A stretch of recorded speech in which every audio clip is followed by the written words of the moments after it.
Between 7 iterations and several of them receiving extensions, 2v8 has certainly left indelible marks on Dead by Daylight. From chaotic chase moments to 20+ minute killer queue times, 2v8 is a mixed bag of fun and torture.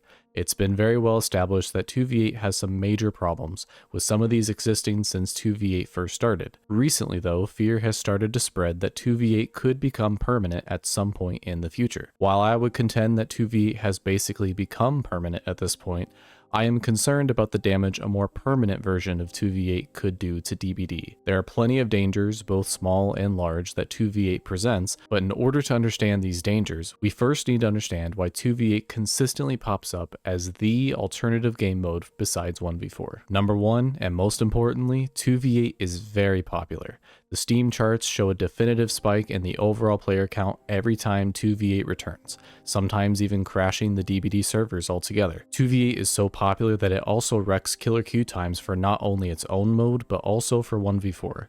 And 2v8's crazy popularity is connected to the second reason. Number 2, 2v8 has continued down a path that's lacking in any innovation, all while still being fairly popular amongst mostly casual players. As a result, 2v8 is able to appeal to casual players when the problems with 1v4 become too much, all while barely requiring any new mechanics, features, or effort in the process. I'll dive deeper into the lack of 2v8 innovation a little later, as I believe this is an underreported problem with 2v8 in general. Number 3, 2v8 allows for new opportunities and collaborations for licensed content, which in turn means more business opportunities and thus more DLC and cosmetics to sell. There's absolutely no rush or pressure to add every original character to the mode, as 2v8 is popular regardless.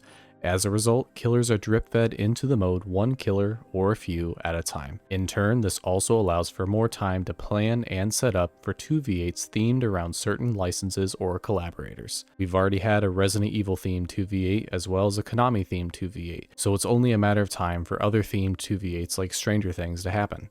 And with practically every version of 2v8, licensed content or not, is the opportunity for cosmetics or other DLC content to be sold. But by creating more iterations of 2v8 that center around a particular license or collaborator, there's even more to be gained. Not only will DBD experience a bump in the player count, and not only will players receive more cosmetics for their favorite characters, license holders win the biggest, as it allows for the license to be highly advertised and purchased, almost like the content is being re-released into the game. Altogether, themed 2v8s are a win-win-win from a business standpoint. An added bonus to themed 2v8s is that it allows for license holders to see more value out of their partnership with behavior, and thus I would believe making it more likely for some licenses to want to stick around. DBD expanding its potential beyond the original 1v4 gameplay is a superb talking point for convincing license holders to join or merely renew contracts. And number 4, because of 2v8's popularity, the lack of true innovation and new features, and the easy to create themed 2v8s, it has been the perfect mode to satisfy players while DBD struggled through a year of attempting quality of life initiatives. While more resources were spent trying to fix stuff at the heart of the game, 2v8 has been a consistent way to try and pacify and satisfy players. It hasn't required a ton of resources for new features or mechanics. It has the added benefit of allowing for more cosmetics to be sold alongside themed 2v8s, and it helped fill the gap between the new patch and chapter delays. So now that the reasons as to why 2v8 has stuck around have been well established, what exactly are the dangers of it becoming a more permanent mode? The most obvious danger is the killer queue time issue, of course. Having a mode that annihilates killer queue times is extremely unhealthy for the overall game, as it causes players to lose interest and grow frustrated when they are unable to actually play the game. And while taking breaks from a game like DBD is certainly a healthy and wise decision for players, it's not a great thing to see if you are a dev or a business person within behavior. It's not rocket science that if players are waiting in forever queues to play a game, interest will wane, and the mode will have done more harm than good. With how terrible the killer queue time issue is with 2v8, one would think that some new innovations for the survivor side of things would be prioritized. However, even with how popular the mode continues to be every time it launches, survivors experience almost no changes. Even though survivors finally got a new class in the 7th iteration of 2v8, with that being the Torchbearer, it fundamentally doesn't change all that much.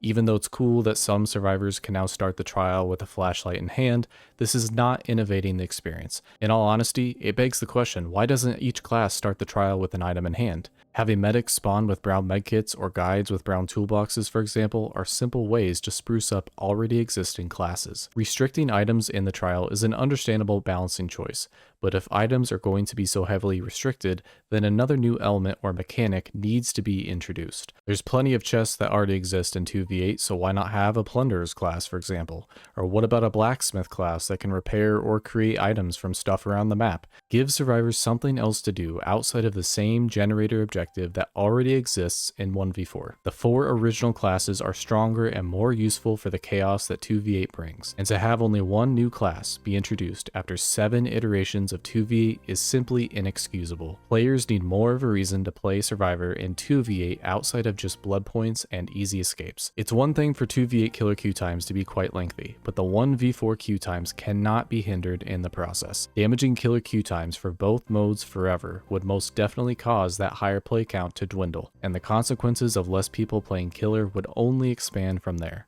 If this issue cannot be resolved, then there's absolutely no reason 2v8 should ever become permanent. Another danger if 2v8 becomes permanent would be the enormous strain that it would add to the long list of bug fixing, balancing, and new chapter creation work.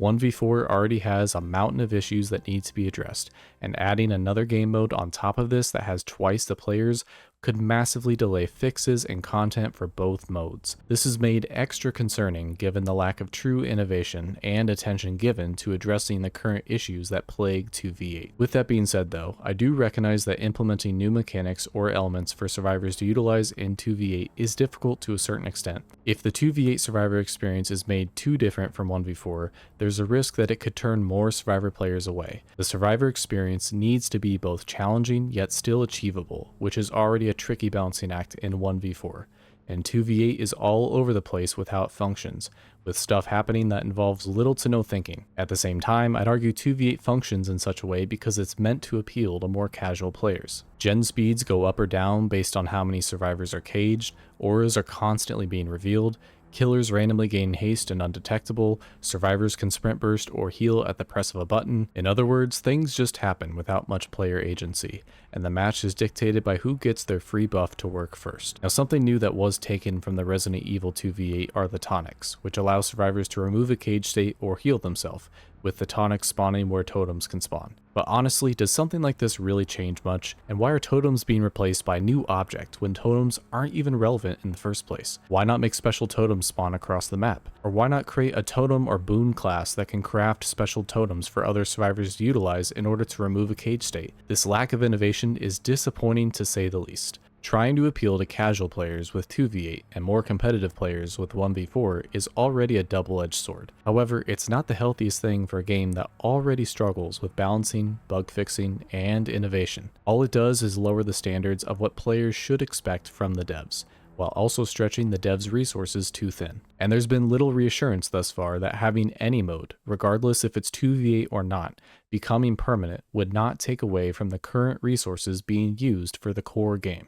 If any resources are taken away from the core game in order to establish a new permanent mode, then 1v4 will experience a noticeable dip in overall quality control. The other main danger that 2v8 becoming permanent would present is the lack of mode experimentation. Lights Out, My Little Oni, Chaos Shuffle, and 2v8 are the only modes that have been experimented with from the list of mode ideas that were presented in a survey some time ago. But between how often it returns and is given extensions, 2v8 has clearly become a perpetual bottleneck to trying out new modes.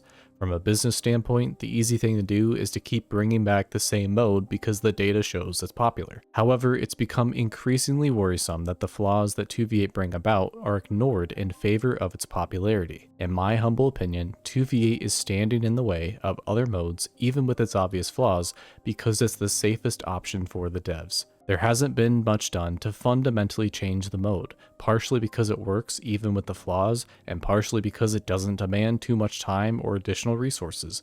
In other words, the mode works, so why change it up? Personally, I'd love to see the 5v5 mode be tried first before 2v8 would ever become permanent. I'm not sure what a 5v5 mode would look like exactly, but I think it's worth trying. Or hell, why not try a 1v1 mode? Giving players the opportunity to express their skills in a setting outside of the standard 1v4 environment would be a new way for players to practice and get better, all while climbing a loose ranked system of some kind. There's so much potential for modes other than 2v8, and to have 2v8 overrule these potential modes would be a big miscalculation on the potential popularity that these other modes would bring. Overall, I initially enjoyed 2v8 during the first few iterations, even with all of the overwhelming aura reading and sound notifications that buzz every few seconds. But when it started to become clear that survivors were getting nothing new, there wasn't much of a reason to play the mode anymore. 2v8 is a nice change of pace every once in a while if you get tired of 1v4, but 2v8 often serves as a quick and stark reminder of how functional 1v4 is,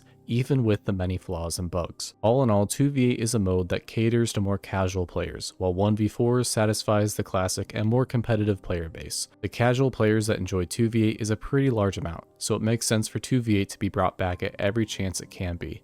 But the major risk with appealing to more casual players is not only the potential long-term damage it could do to 1v4, but also with innovating the game as a whole. 2v8 should not overshadow the chance for other game modes to be tried. 5v5 and 1v1 modes are the two modes I'd especially like to see get a chance. I'm also fairly sure that these modes wouldn't require many more resources than what 2v8 already does, so a lack of resources can't possibly be a reason to not even attempt either of these other modes. And besides all that, the killer queue time issue is the most glaring danger that 2v8 faces. If that problem cannot be fixed, then there's no logical reason to ever make 2v8 permanent.